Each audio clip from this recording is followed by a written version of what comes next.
প্রত্যেকটি graphics design করার যে অ্যাপ্লিকেশনগুলো রয়েছে হোক সেটা ভেক্টর অথবা রাস্টার বেস নো প্রবলেম, তবে ফাইলের নিউটি কিন্তু অনেক অনেক গুরুত্বপূর্ণ। এখন হয়তো অনেকে মনে করবেন যে অ্যাডোব ফটোশপ হচ্ছে ফটো এডিটিংয়ের জন্য, তো আমরা কেন ফাইলে নতুনে যাব? আমরা সবসময় এখান থেকে ডবল ক্লিক করব, একটি ইমেজকে ওপেন করব এবং এটিকে এডিট করব, এটি হচ্ছে আমাদের কাজ। আসলে না, আমরা নতুন কিছু ক্রিয়েট করতে হলে অবশ্যই ফাইলে যে নিউতে যেতে হবে এবং নিউ ডায়ালগ বক্সটি অনেক বড়। যদিও মনে করছি যে সিম্পল কিছু অপশন দিয়ে এখানে ওয়াইড হাইট সিলেক্ট করলাম, রেজুলেশন সিলেক্ট করলাম, দ্যাটস ওকে। আসলে না, এখানে অনেক কিছু বোঝার আছে এবং বুঝতে হবে আপনার। যেমন আনটাইটেল হচ্ছে যে আপনি এখানে কোনো নাম দেননি বা নেম।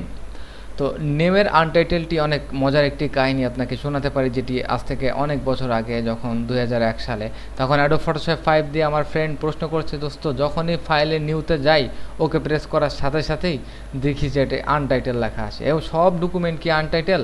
আমি কিছুক্ষণ চিন্তা ভাবনা করে বললাম যে হয়তো ফটোশপ সবসময় আনটাইটেলই পছন্দ করে। আর তারপর কথা হচ্ছে যে আমরা যখন ফটোশপে কোনো কাজ করতাম, কাজ করার পর মনে করুন নিউ এবং এখানে একটি ইমেজকে আপনি জাস্ট ড্র্যাগ করলেন, ওয়েট আ সেকেন্ড, ড্র্যাগ করলেন এবং আপনি এটিকে অনেক কষ্ট করে কাজ করলেন। কাজ করার পর ফাইলে যে সেভ অ্যাজে যে সেভ করলেন পিএসডি ফরম্যাটে। এখন যখন পিএসডি ফরম্যাটে সেভ করা হতো তখন আমার ফ্রেন্ড যতবারই ডবল ক্লিক করতো ততবারই দেখাচ্ছে ফটোশপে ওপেন হতো। তো অনেকেই প্রশ্ন করতো, তুই কাজ করছিস, জিনিসটা ঠিক আছে, আমাকে একটু হার্ড ডিস্কে কপি করে দে। যখন তার হার্ড ডিস্কে দেখতো যে অ্যাডোব ফটোশপ ইনস্টল নাই, তখন তার কাজটি আর দেখা যেত না, কারণ সেটি পিএসডি ফরম্যাট ছাড়া ফটোশপ ছাড়া ওপেন হতে পারে না। কারণ অ্যাডোব ফটোশপে কাজ করার পর অনেকেই গ্রাফিক্স ফরম্যাটে আউটপুট করার জন্য সেভ অ্যাজে যায়। এখান থেকে আপনি হয়তো জেপিজি ফরম্যাট, টিআইএফ অথবা পিএনজি সামথিং লাইক দ্যাট, এরকম কোনো ফরম্যাটে আপনি এক্সপোর্ট করে থাকেন। তো এক্সপোর্ট বলতে আমরা এখানে সেভ অ্যাজ করতে পারি। এছাড়াও আমাদের এক্সপোর্ট অপশন নিয়ে আমরা পরবর্তীতে আলোচনা করব। তো যাই হোক, এটি অনেক মজার হলেও আপনার কাছে মজার না, আমার কাছে অনেক মজার। তো কাস্টম সেট আপ বলতে কি, অনেকে মনে করেন যে কাস্টম সেট আপের দরকার কি, আমি এখান থেকে জাস্ট সেট আপ করে নিই। আমার দরকার 1500 ওয়াইড এবং হাইট আমার দরকার ওয়াইড 1500, হাইট 1200 সামথিং এবং ওকে, ডকুমেন্ট তৈরি হয়ে গেল। আসলে না, এরকম ধরনের কোনো কথা নাই যে 1500 1200 প্রতিবারই আমার সিলেক্ট করতে হবে। এখানে প্রিসেটে ইউএস পেপার, ইন্টারন্যাশনাল পেপার এবং ফটো। তো ডিফল্ট ফটোশপ সাইজ, এটি ডিফল্ট, আমাদের এটি নিয়ে আলোচনা করা কিছু নাই। ফটোশপের ডিফল্ট কী থাকলো এটি নিয়ে আমরা কাজ করব না।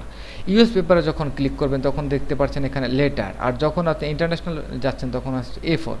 এখন A4 আপনার ক্যালকুলেট করছে মিলিমিটারে এবং যখন আপনি ইউএস পেপারে যাচ্ছেন তখন আসছে ইঞ্চিতে এবং অলরেডি ফটোতে গেলে এখানে আপনি দেখতে পাচ্ছেন ইঞ্চি। আবার ফটোতে অনেকে ইঞ্চি নিয়ে বোঝেন না, তারা হয়তো এখানে যাচ্ছেন পিক্সেলে।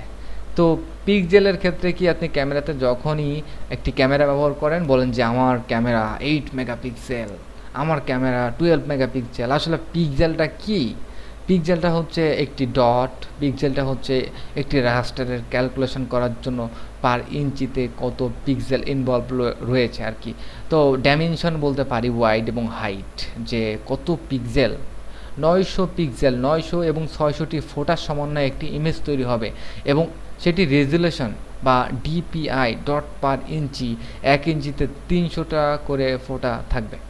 ওকে, ডট পার ইঞ্চি বা ডিপিআই। ডিফল্ট অবস্থায় অনেক সময় 72 রেজুলেশন ক্যালকুলেট করে। যখন আপনি ডিফল্টে যাবেন তখন দেখুন এখানে অলরেডি 72, যখন আপনি প্রিন্টে যাচ্ছেন তখন এখানে আসছে 300, যখন আপনি ওয়েবে যাচ্ছেন তখন আসছে 72। তো আপনার কাছে একটু ক্রিটিক্যাল মনে হচ্ছে, কিন্তু আমি সব কিছুই অনেক সুন্দরভাবে আপনাকে বুঝিয়ে দিতে পারি। মনে রাখবেন, ওয়েবের গ্রাফিক্স যখন কাজ করবেন তখন এটি প্রিন্টের জন্য যাবে না। প্রিন্টের জন্য যখন যাবে তখন অবশ্যই ডিপিএ আপনার 300 করা উচিত, কারণ 300 রেজুলেশন হলে প্রতি ইঞ্চিতে 300 করে পিক্সেল ইনভলভ থাকবে বা 300 করে পিক্সেল আপনি অ্যাড করতে পারেন। তো 300 করে যখন আপনি অ্যাড করবেন তখন প্রিন্ট অনেক ক্লিয়ার হবে, অনেক সুন্দর দেখা যাবে। আর যখন আপনি 72 থাকবে তখন এক্স্যাক্ট একটা ডাইমেনশন থাকবে যেটা ওয়েবের জন্য, সেখানে প্রিন্টের কোনো ভয় নেই, জাস্ট আপনি চোখে যেটা দেখবেন সেটাই ওয়েবে দেখবেন। আর যখন আপনি প্রিন্টের জন্য পাঠাবেন তখন যদি অনেক ডিপ না থাকে আপনার ইমেজের রেজুলেশন, তাহলে প্রিন্টের জন্য আপনার প্রিন্টার অথবা আপনি যেখানে প্রিন্ট করতে যাচ্ছেন তাদের যদি আপনি প্রেসে পাঠান তাহলে তাদের প্রেসের যে ম্যাশিং রয়েছে হয়তো আপনার এই ছোটো ডিপিআইয়ের ইমেজটিকে সুন্দরভাবে চোখে নাও দেখতে পারে অথবা সুন্দর প্রিন্ট নাও হতে পারেন। চলুন তাহলে নেক্সট ক্লিপ থেকে আরেকটু দেখি। আমাদের নিউ উইন্ডোটা কিন্তু খুবই জরুরি। সুতরাং নিউ উইন্ডো নিয়ে আমরা দুটি ভিডিও ট্রেনিং বা দুটি ভিডিও ক্লিপ আমরা এখানে ব্যবহার করি। এই পর্যন্তই এই ক্লিপটি। ধন্যবাদ।